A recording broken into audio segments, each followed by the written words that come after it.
স্বাগতম সবাইকে। আজকের পর্বে আমরা মুখোমুখি বসেছি এক চিরচেনা বিতর্কে, রোহিত শর্মা বনাম MS ধোনি, কে সেরা অধিনায়ক? ২০২৫ সালের দৃষ্টিকোণ থেকে বিষয়টা এখন আরও উত্তপ্ত, কারণ রোহিত এখন টি-20 বিশ্বকাপ জয় করে ইতিহাস গড়েছেন। চলুন আলোচনা শুরু করি। ধোনিকে শুরুতে কুর্নিশ জানাতে হয়। তিনি ভারতকে ২০০৭-এর টি-20, ২০১১ ওয়ানডে এবং ২০১৩ চ্যাম্পিয়ন্স ট্রফি জিতিয়েছেন। সব আইসিসি ট্রফি তার অধিনায়কত্বে। সেটাও এমন একটা সময় যখন ভারতীয় ক্রিকেটে ট্রানজিশন চলছিল।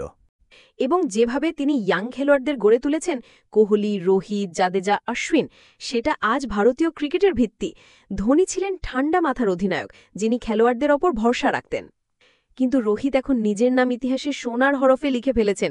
২০২৩ ওয়ানডে বিশ্বকাপে দুর্দান্ত পারফরমেন্স, যদিও ফাইনাল হার, কিন্তু তারপরে ২০২৪ টি-20 বিশ্বকাপে ভারতকে চ্যাম্পিয়ন করা আর ২০২৫-এর টেস্ট চ্যাম্পিয়নশিপ ফাইনালে জায়গা নিশ্চিত করা, এটা তো অসাধারণ। একদম। আর আইপিএলে তো আগেই প্রমাণ করেছেন ৫টি ট্রফি জিতে।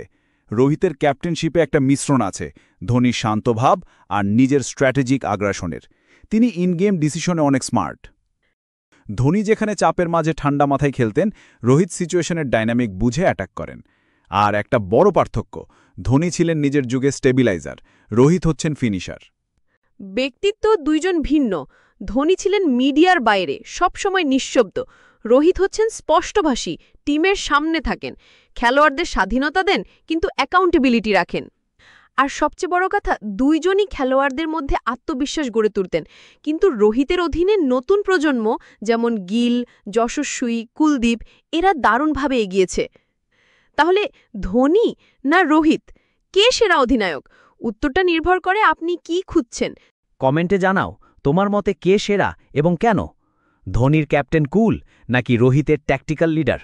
সাবস্ক্রাইব করতে ভুলো না আর শেয়ার করো তোমার বন্ধুদের সাথে।